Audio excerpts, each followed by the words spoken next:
បាទសួស្តីមួយឥឡូវវីដេអូដែលខ្ញុំថាបង្ហាញជាមួយនឹងអវ៉ាន់កាត់គីបវេលាម៉ោង 3:30 នាទីថ្ងៃនេះមកដល់ហើយគឺប្រភេទគីបក្មេងចម្រុះបាទហើយចង់ដឹងថាវាស្អាតប៉ុណ្ណាកុំភ្លេចអ្នកដែលតាមដាន channel TikTok ហើយខ្ញុំហ្នឹង account TikTok ខ្ញុំ follow បាទសម្រាប់ YouTube subscribe សម្រាប់ page គឺ follow page បាទអញ្ចឹងនេះជាអវ៉ាន់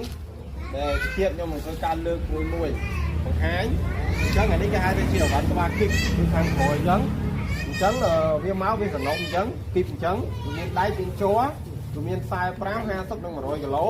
អានេះជាប្រភេទគីប100គីឡូនេះ100ចង់លើផងព្រោះនេះខាងក្មេងវ៉ាន់ច្រើនហើយខ្ញុំសូមបញ្ជាក់ថាក្មេងចម្រុះនេះវាមានស្រីនាយប្រុសពីមកគប់ដល់12ឆ្នាំមានរោគមានអាវមានអៀមមានកបយមានកម៉ែលគឺទៅនិយាយទៅគេហៅថាក្មេងចម្រុះដែរម្ដងបាទអញ្ចឹងបញ្ញាប់រស់រយអានេះក្បាលគីបលេខ1បាទអញ្ចឹងទីទៀតបាទសួស្តីមួយឥឡូវគំរូកៅអៅក្មេងដែលខ្ញុំនិយាយមិញដែលជាដុំគីបឥឡូវបានកាត់ហើយនេះបង្ហាញជូនមួយណានេះមួយឃើញនេះខោកប៉ៅ6នេះកូនក្មេងនេះប៉ារ៉ាស្អាតមែនទែននេះឃើញទេបាទថ្មីហ្មងហើយនេះក៏ក្មេងដែរចាប់ពី1ខួបដល់12ឆ្នាំស្លៀកត្រូវមួយណាបាទហើយកុំភ្លេច follow ក៏ចុចឲ្យបេះដូង TikTok អ្នកមួយផងហើយកុំភ្លេចជួយ subscribe channel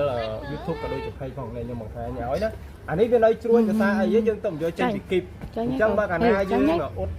បាទអ៊ុតជាមួយឆ្នាំងអ៊ុតតែគីបប្រទឹកអ៊ុតភ្លឹងស្អាតតែមើលសាច់ខោឃើញទេបាទទាំងមុខទាំងក្រោយទាំងជើងទាំងអីនេះហើយបើមើលមិនច្បាស់ទេអាចមើលដល់កន្លែងបាននេះខោគឺក្មេងចម្រុះបាទឥឡូវមកអានេះកប៉ៅ4ក៏ស្អាតកប៉ៅ6ក៏ស្អាតដែរឃើញទេនេះនិយាយទៅគឺនៅក្នុងគីបចឹងហើយបងណានៅក្នុងគីបណាឃើញទេ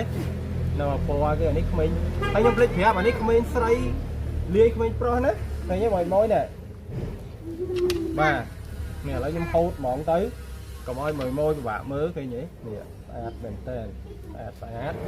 បាទនេះឃើញទេបាទអញ្ចឹងតិចទៀតខ្ញុំឲ្យមើលតែខោសុតវិញឥឡូវខ្ញុំហូតប៉ុណ្ណឹងសិនដោយសារតែខ្ញុំអង្គុយអញ្ចឹងវាអត់បានចេញអស់ណាតោះឥឡូវយើងមកមើលវីដេអូពីតាអាលយើងសុតហ្មងបាទ